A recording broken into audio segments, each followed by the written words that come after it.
Good morning সবাইকে। কেমন আছো সবাই? আশা করছি সবাই ভালো আছো আর আমরাও ভালো আছি। এখন সকালবেলা বাসি কাজকর্ম সেরে তারপর চলে এসেছি রান্নাঘরে চা করার জন্য। ভীষণ ঠান্ডা পড়েছে, এখন মাঘ মাস চলছে, এটাই স্বাভাবিক। তো গতকালকে থেকে খুব মাথা ব্যথা। সকালবেলা তাড়াতাড়ি উঠে পড়েছি, সারা রাত ঘুমোতে পারিনি ঠিক মতো। তো উঠে কাজকর্ম করছি আর ভাবছি কখন কাজ শেষ হবে, কখন আমি একটু চা খাবো। তো কোনো মতো কাজগুলো শেষ করে তারপরে এসে চা বসালাম। আর চা হতে হতে একটু মটরশুঁটি নিয়ে বসেছিলাম ছাড়ানোর জন্য। তো চা হয়ে গেছে, এখন চা খেয়েই নিই। আর গতকালকে রুটি করেছিলাম, কয়েকটা বাসি রুটি আছে, তো সেটা দিয়ে চা খাবো। বাসি রুটি দিয়ে চা খেতে আমার আবার ভালো লাগে। তো অন্যান্যরা মুড়ি দিয়ে বিস্কিট দিয়ে খাবে। তো এই যে সবজি সব ছড়িয়ে ছিটিয়ে নিয়েছি। চা হয়ে গেছে, চা ছেঁকে নিচ্ছি। আর আজকে অনেকগুলো চা বানিয়েছি, মানে 2-3 জনের চা আমি একাই খাবো, এরকম একটা ব্যাপার। মনে হচ্ছে যেন যতক্ষণ চা গরম থাকবে ততক্ষণ খেতেই থাকবো। মাথা ব্যথা হলে না গরম চাটা খেতে আমার ভালো লাগে। চা খাওয়া হয়ে গেছে। এখন 1 বালতি জামাকাপড় ভিজিয়েছি, ওগুলো নিয়ে নদীতে যাব ধুতে। তো তার আগে ভাবলাম একটু বেলা হোক, ঠান্ডাটা একটু কমুক, ততক্ষণ আমি সবজিগুলো কেটে নিই। আর আজকে সমুদ্রের ঠাম্মি বলছিল অনেকদিন থেকে ডিমের ঝোল খাওয়া হয় না, তো আজকে আলু দিয়ে ডিমের ঝোল রান্না করব আর মটরশুঁটি দিয়ে আলু দিয়ে বাঁধাকপি করব। তো কিছুটা মটরশুঁটি ছাড়িয়ে দিলাম ভাত ভাজা করার জন্য। গতকালকের বাসি ভাত আছে, তো এখন তো শীতকাল, বাসি ভাত খেতে গেলে একদম কাঁপানি ছুটে যায়। সেজন্য মটরশুঁটি, লঙ্কা, পেঁয়াজ এসব দিয়ে ভাজা করলে ভালো লাগে খেতে, সাথে একটু আচার নিলে পরে। তো এই যে মটরশুঁটি তেলের মধ্যে দিয়েছে, সব মটরশুঁটি একদম ছড়িয়ে ছিটিয়ে গেছে তেলের থেকে। তো যেটুকু ছিল সেটুকু দিয়ে এই যে ভেজে তুলে নিল। এখন ভাতটাকে ভাজা করবে লঙ্কা, পেঁয়াজ আর একটু কালো জিরে দিয়ে।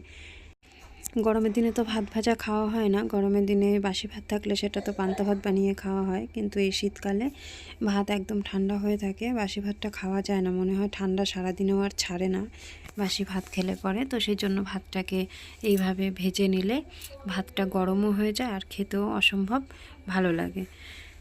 তো সামান্য একটু হলুদও দিয়েছে, নুন দিয়েছে, এভাবেই ভাতটাকে ভেজে নিল।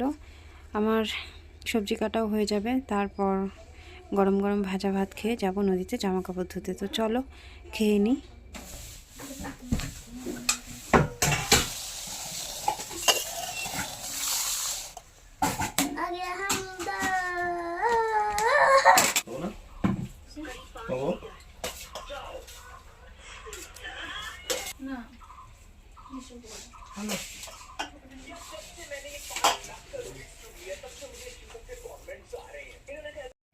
ভাত ভাজা খেয়ে তারপরে এই যে চলে এসেছি নদীতে। আর অনেকক্ষণ আগে এসেছি, রাস্তায় আবার একজনের সঙ্গে গল্প করছিলাম।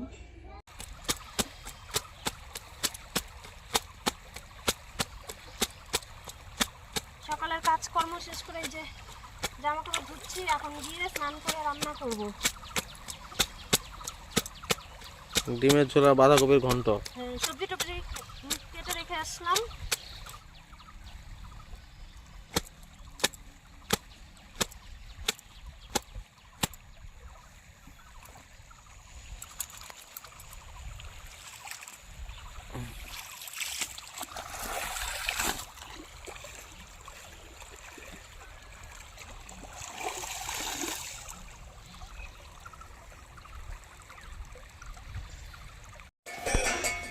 স্নান করে নিয়েছি, তারপর স্নান করে এসে গ্যাসে ডিম সেদ্ধ বসিয়েছি আর উনুনে বসিয়েছি ভাত। তো আমরা তো 6 জন মানুষ, তো 5টা ডিম এমনি সেদ্ধ করে রান্না করব আর একটা হচ্ছে সমুদ্রের পিসির জন্য অমলেট করে।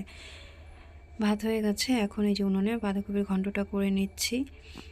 বাড়ি এসে সমুদ্রকে স্নান করিয়ে আমি স্নান করেছি। আর এই যে দেখো অবস্থা, লাফালাফি করে ওর নাকি গরম লেগে গেছে। তো এই যে সোয়েটারটাকে কোথায় রাখবে তার জন্য জায়গা খুঁজে পাচ্ছে না।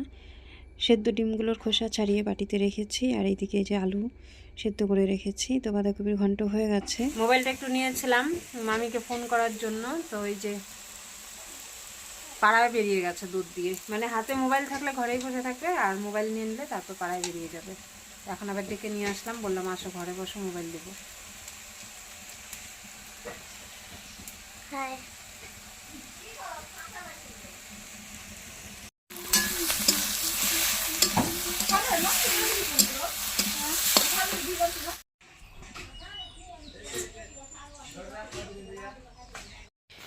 রান্নাবান্না শেষ হয়ে গেছে, এখন এই যে উঠোন ঘরটা ঝাড় দিয়ে নিচ্ছি। তারপর এক গাদা বাসন পড়ে আছে, ওগুলোকে মাজতে হবে।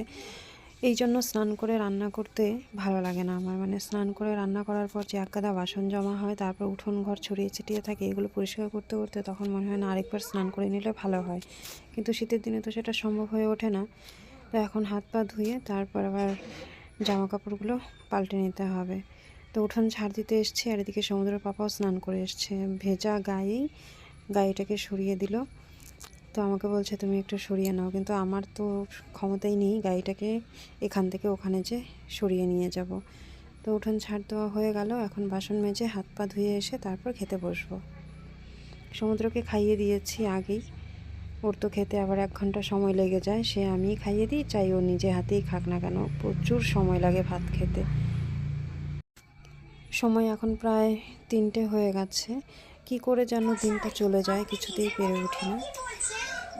রান্নাঘরে হাত মুখ ধুয়ে এসে দেখি সমুদ্রের পাপা আবার পাঁপড় ভেজেছে। তো ভালোই হবে, ডিমের ঝোলের সাথে পাঁপড় ভাজা দিয়ে খেতে বেশ ভালোই লাগে। তো ওকে আগে খেতে দিয়ে দিয়েছে সমুদ্রের ঠাম্মি, আর এখন আমি হাত মুখ ধুয়ে আসলাম, এখন আমরা খেতে বসবো। ভাত খাবার সময় আগে সমুদ্রের মোবাইল লাগতো, কার্টুন দেখে দেখে ভাত খেত। এখন সমুদ্রের পাপার অভ্যেস হয়েছে ভাত খাবার সময় গোপাল ভাঁড় দেখে দেখে ভাত খাবে, তো তার সাথে আমারও অভ্যাস হয়ে গেছে। তো সবাই মিলে এখন গোপাল ভাঁড় দেখছি আর ভাত খাচ্ছি। চলো খাওয়া দাওয়াটা করে নিই, প্রায় 3:30 বেজে গেছে এখন। আর আজকে তো সমুদ্র টিউশন নেই, বিকেলবেলাটা একটু শুয়ে বসে কাটানো যাবে। ডিমের ঝোল ভাত খেয়ে কেমন ঘুম দিচ্ছে, ডিমের ঝোল দিয়ে ভাত খায় এত ঘুম দিচ্ছে, উঠবেন না? আর ডিমের ঝোল ভাত, ডিমের ঝোল ভাত। সন্ধ্যা হয়ে গেছে, চলো আজকে ভিডিওটা এ পর্যন্তই। যদি ভালো লাগে তাহলে একটা লাইক কমেন্ট করে দিও, আর আমার চ্যানেলটা সাবস্ক্রাইব করে আমার পাশে থেকো। আজকে এ পর্যন্তই, দেখা হবে পরের ভিডিওতে। সবাই ভালো থেকো, সুস্থ থেকো।